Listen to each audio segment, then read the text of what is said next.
Hello everyone, स्वागत है आपका मेरे YouTube channel pregnancy and child care TV में और मैं हूं आपके साथ श्रुति।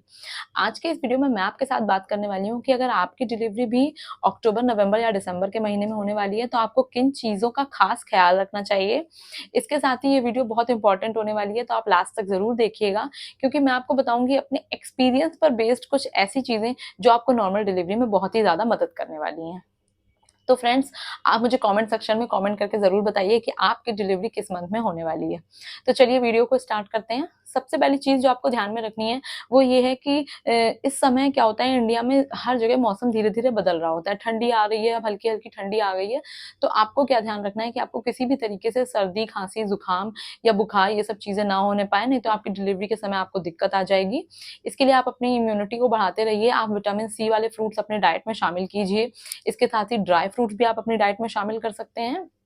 और आपको ध्यान ये भी रखना है कि आप किसी भी इन्फेक्टेड पर्सन, जैसे घर में किसी को भी सर्दी खांसी अगर है, तो आप उससे प्लीज़ थोड़ा दूरी बना करके ही रखें, क्योंकि कभी-कभी इन्फेक्शन होने के चांसेस हो जाते हैं। इसके साथ ही आपको वॉक करना है, आपको रेगुलर वॉक करना है। वॉक करने से क्या होगा, वॉक करने से आपकी इम्यूनिटी भी बढ़ेगी और इसके साथ ही आपकी बॉडी एक्टिव भी रहेगी। इसके बाद जो चीज़ आपको करनी है, वो ये है कि सुबह की जो धूप होती है, वहाँ उसमें आपको 15 से 20 मिनट ज़रूर से ज़रूर बैठना है। सुबह की जो धूप होती है, उसमें बैठने से आपको अच्छा खासा विटामिन डी मिलेगा, तो आपका मूड अच्छा रहेगा।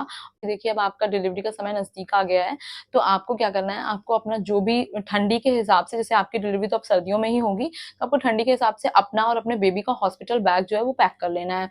कैप्स हो गए, सॉक्स हो गए, मिटन्स हो गए, जो भी चीज़ें हैं, वो आपको अपने बेबी के लिए और प्लस अपने लिए ज़रूर से ज़रूर बैग में पैक कर लेने हैं। आपको ध्यान में रखना है कि आपको अपनी डिलीवरी से 1 महीने पहले अपना बैग पैक करके रख लेना ही लेना है। और हॉस्पिटल बैग में क्या चीज़ें रख सकते हैं और क्या चीज़ें आपको साथ ले जाना चाहिए, बहुत ज़रूरी होता है। इस पे मैं वीडियो ऑलरेडी डाल चुकी हूँ, तो वो आप मेरे चैनल पे जाकर के चेक कर सकते हैं। इसके बाद नेक्स्ट चीज़ जो आपको ध्यान में रखनी है, वो आपको खुद अभी से ही हल्का-फुल्का फुल स्लीव्स कपड़े, चाहे कॉटन के ही कुर्ते हों पर फुल स्लीव्स हों, वो ही आपको पहनने हैं। इसके बाद आपको जिस चीज़ का खास ख्याल रखना है वो ये है कि जैसे आपने अपना बैग पैक कर लिया, इसी तरीके से आपको अपना सारा हॉस्पिटल पेपर्स, आपका इंश्योरेंस, आपका आईडी, आपका मेडिकल आईडी, जो भी सारी चीज़ें हैं, जो भी आपने डॉक्टर को दिखाया है कि हॉस्पिटल में आपको अपनी डिलीवरी करानी है, इन सब चीज़ों को भी आपको एक साथ सोच लेना है, सारी फाइल्स एक जगह कलेक्ट कर लेना है, सारे पेपर्स, और इसको भी आपको अपने साथ रख लेना है अपने बैग में। इसके बाद जो नेक्स्ट चीज़ आपको ध्यान में रखनी है, वो ये है कि अब आपकी डिलीवरी का समय पास आ गया, तो आपको किसी भी तरीके का स्ट्रेस नहीं लेना है। देखिए, स्ट्रेस क्या होता है, कभी-कभी नॉर्मल सी अच्छी सी चीज़ों को भी खराब कर देता है। तो आपको स्ट्रेस बिल्कुल नहीं लेना है, आपको अपना वॉक करना है, खूब सारा पानी पीना है, टाइम पर अपनी दवाइयाँ लेनी हैं, आपको जो भी डॉक्टर ने बताई हैं, और आपको पॉजिटिव रहना है।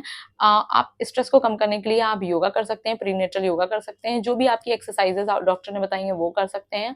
इसके साथ ही आप हल्का-हल्का म्यूज़िक सुन सकते हैं, बुक्स रीड कर सकते हैं, जो भी चीज़ें आपको अच्छी लगती हैं, पॉज़िटिव रह सकते हैं, आप भगवान की बुक्स रीड कर सकते हैं, जो भी चीज़ें आपको अच्छी लगती हैं वो करिए, बस किसी भी तरीके का स्ट्रेस मत लीजिए, आपकी डिलीवरी बहुत अच्छे से होगी। इसके बाद जो चीज़ नेक्स्ट आपको ध्यान में रखनी वो ये है कि जैसे अब आपका डिलीवरी का समय नज़दीक आ गया है, तो अगर आप नॉर्मल डिलीवरी चाहते हैं, तो आपको अपनी डाइट में खजूर वाला दूध और केसर वाला दूध ज़रूर से ज़रूर शामिल करना शुरू कर देना चाहिए। अब आपकी डिलीवरी में अगर 15 दिन भी बचे हैं, तो ये आपको स्टेप तुरंत से तुरंत करना स्टार्ट कर देना चाहिए। इसके साथ ही अब डिलीवरी का समय बहुत ही पास आ गया है, तो आपको इस जो एक बहुत ही बड़ी चीज़ है, जो मैं अपने एक्सपीरियंस पर बेस्ड आपको बता रही हूँ, अब आपको किसी भी तरीके से ठंडा पानी, फ्रिज में रखी हुई चीज़ें, कोल्ड ड्रिंक, आइसक्रीम, आपका कितना भी मन करे, आपको ठंडी चीज़ों को कंप्लीटली अवॉइड करना है और आपको गुनगुना पानी पीना अभी से शुरू कर देना है। ये आपकी नॉर्मल डिलीवरी में बहुत हेल्प करेगा, क्योंकि जो ठंडा पानी होता है, वो हमारी पेल्विक मसल्स को लूज़ नहीं होने देता है, जो कि डिलीवरी के लिए बहुत ज़्यादा ज़रूरी होता है। तो फ्रेंड्स, जैसे कि अब आपका डिलीवरी का समय बहुत ही नज़दीक आ गया है, तो आपको ध्यान में रखना है कि आपका वज़न भी बहुत ज़्यादा बढ़ना नहीं चाहिए। तो आपको जो रेगुलर एक्सरसाइज़ेज़ डॉक्टर ने बताई हैं, वो आपको करते रहना है, वॉक आपको करते रहना है और इस अपने वज़न पर आपको एक चेक रखना है। इसके साथ ही हीमोग्लोबिन जो होता है, वो आपका 11 या 11 से ज़्यादा ही होना चाहिए, इससे कम नहीं होना चाहिए, नहीं तो आपकी डिलीवरी में प्रॉब्लम आ सकती है।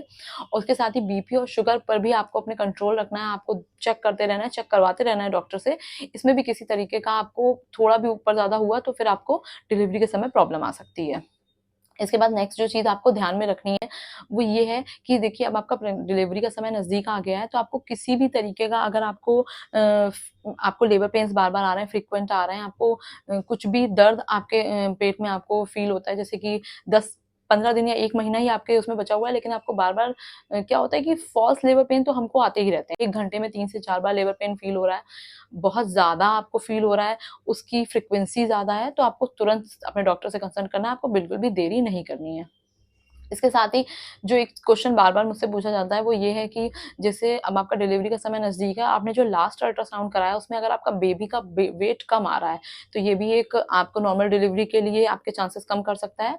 तो आपको बच्चे का वज़न बढ़ाने के लिए अभी से अपनी डाइट में प्रोटीन वाली जो भी चीज़ें होती हैं आपको शामिल करने, जो भी छोला, चना, राजमा या फिर पनीर, जो भी प्रोटीन वाली चीज़ें हैं वो आपको ड्राई फ्रूट्स वगैरह अपनी डाइट में शामिल करनी चाहिए। इसके साथ ही अगर आपके डॉक्टर ने कोई प्रोटीन पाउडर आपको रिकमेंड किया तो वो भी आपको दूध में डाल के डेली ज़रूर से ज़रूर पीना चाहिए। इसके बाद जो लास्ट चीज़ है वो आपको जो ध्यान में रखनी है वो ये है कि अब आपका डिलीवरी का समय नज़दीक आ गया है, तो अगर आपको प्रेगनेंसी में कुछ किसी भी तरीके की आपको ब्लीडिंग होती है या फिर आपका जो वाटर बैग होता है जिसको पानी की थैली कहते हैं वो अगर आपका फट जाता है, तो आपको तुरंत से तुरंत अपने डॉक्टर के पास जाना है, आपको बिल्कुल भी इंतज़ार नहीं करना है। फिर आपका डिलीवरी का समय नज़दीक आ गया, बेबी की ग्रोथ पूरी तरीके से हो चुकी है, तो आपको अपने बेबी के जो मूवमेंट्स हैं वो थोड़े कम फ़ील हो सकते हैं, पर फिर भी बच्चा कम से कम दिन में 10 से 12 बार मूवमेंट ज़रूर करता है। तो अगर आपको लगता है कि आज तो पूरा दिन हो गया मैंने बेबी का मूवमेंट फ़ील ही नहीं किया है, तो सबसे पहले आपको क्या करना है कि आप कुछ भी मीठा खा लीजिए या फिर और पानी पी लीजिए और आप थोड़ी देर के लिए रेस्ट करिए। आप लेट जाइए, तो अगर आपको बच्चे का मूवमेंट फ़ील होता है तो बहुत ही अच्छी बात है, और फिर भी अगर आपको लगता है कि नहीं मुझे अपने बेबी के मूवमेंट्स नहीं फ़ील हो रहे हैं, तो आपको बिल्कुल भी देरी नहीं करनी है, आपको तुरंत अपने हॉस्पिटल जाना है, तुरंत अपने डॉक्टर से कंसल्ट करना है।